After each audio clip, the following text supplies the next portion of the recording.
Good morning, students. Today we will study lesson 1, the solid state. Okay. In this session we will study describe general characteristics of solid state. Second, distinguish between amorphous and crystalline solids. Let us start. From our earlier studies, we know that liquids and gases are called fluids because of their ability to flow. Their particles can easily move from one place to another place. The fluidity in both of these states is due to the fact that the molecules are free to move about. On the contrary, the constituent particles in solid have fixed positions and can only oscillate about their mean positions. This explains the rigidity in solids. For example, we can see wood or any other metal. The particles are rigid. These properties depend upon the nature of constituent particles and the binding forces operating between them. The correlation between the structure and properties helps in their discovery of new solid materials. We can study the properties and some new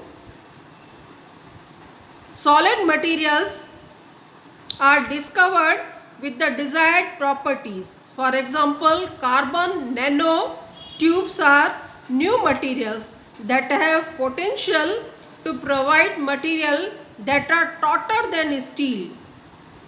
Steel is tight, but the material carbon nanotubes, they are more tauter than steel, lighter than aluminium. In weight, they are lighter than aluminium and have more conductive properties.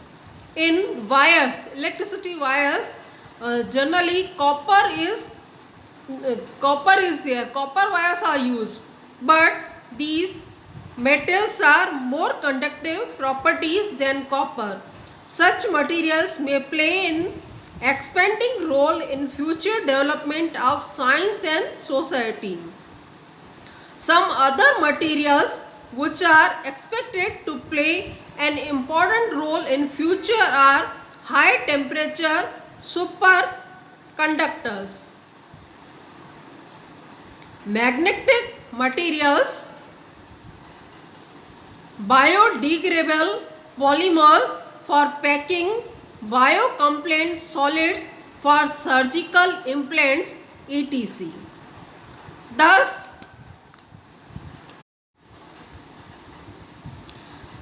study of this state becomes more important in the present scientific scenario. Next is, in this unit, we shall discuss different possible arrangement of particles resulting in several type of structures and explore why different arrangements of structure units lend different properties to solids. Atoms or molecules or ions are arranged in different manner and they lend different properties in solids. We will also learn how these properties get modified due to the structural imperfections or by the presence of impurities in minute amounts. General characteristics of solid state. In class 11, you have learned that matter can exist in three states, namely solid, liquid and gas, under a given set of conditions of temperature and pressure.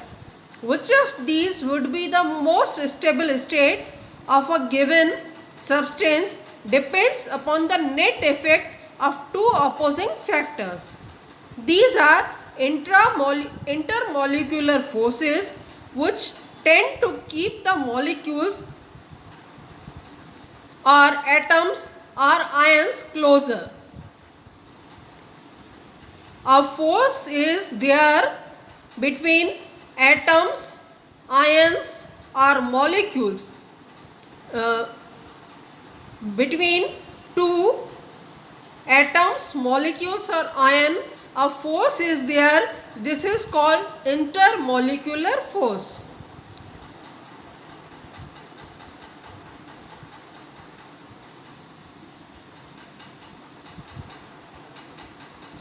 These are intermolecular forces which tend to keep the molecules closer.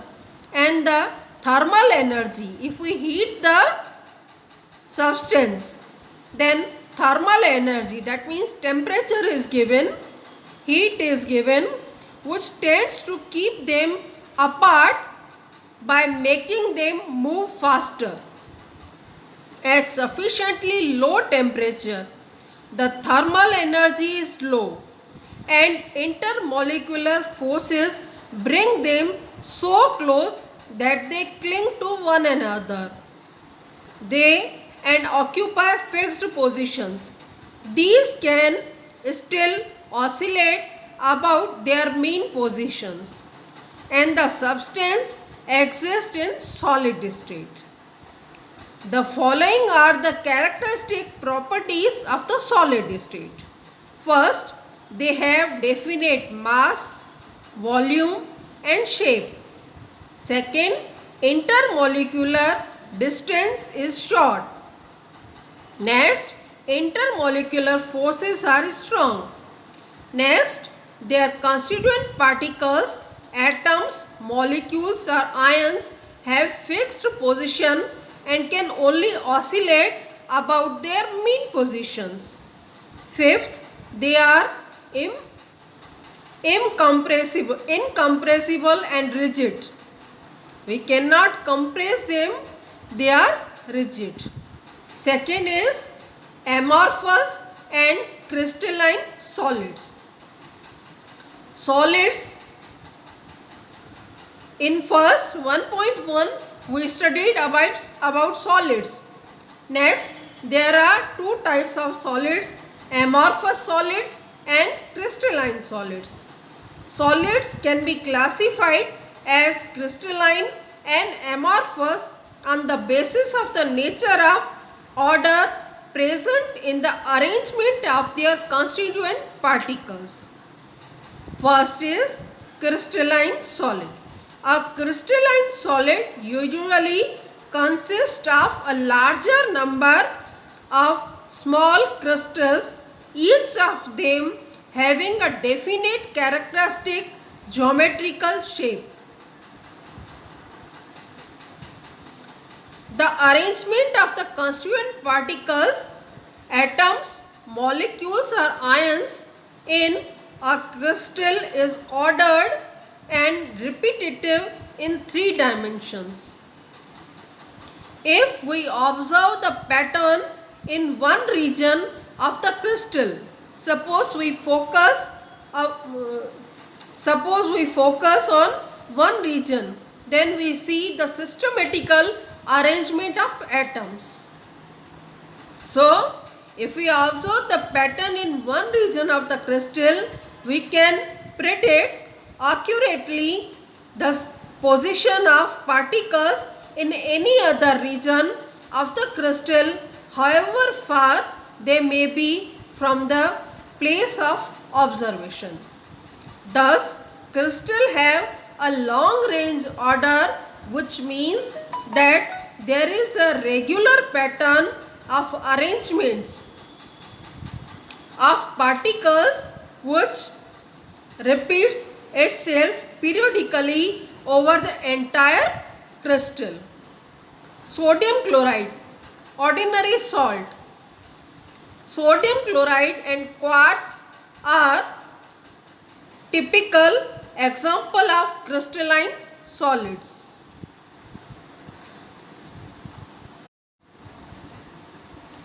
Glass, rubber and many plastics do not form crystals when their liquids solidify on cooling.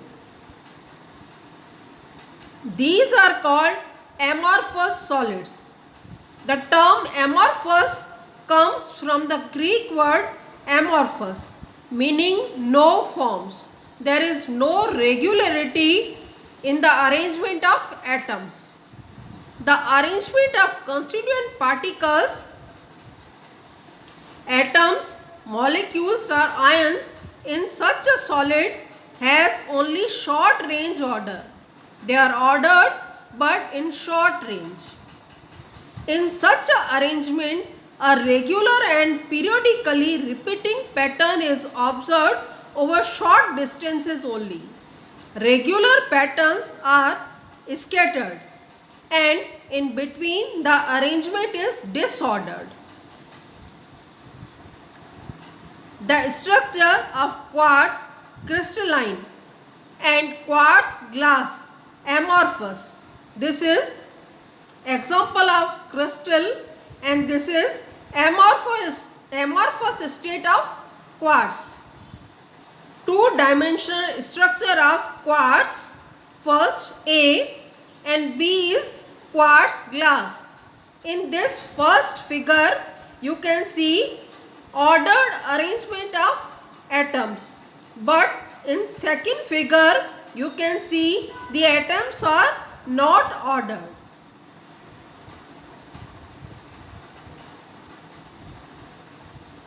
In figure 1.1a and b respectively, while the two structures are almost identical, yet in the case of amorphous quartz glass there is no long range order. The structure of amorphous solids is similar to that of liquids. Due to the differences in the arrangement of constituent particles, the two types of solid differ in their properties. Because in first crystalline solids they have different properties, and in amorphous solutions or amorphous solids they have different properties. Tomorrow we will study differences of the two solids. Okay, thank you.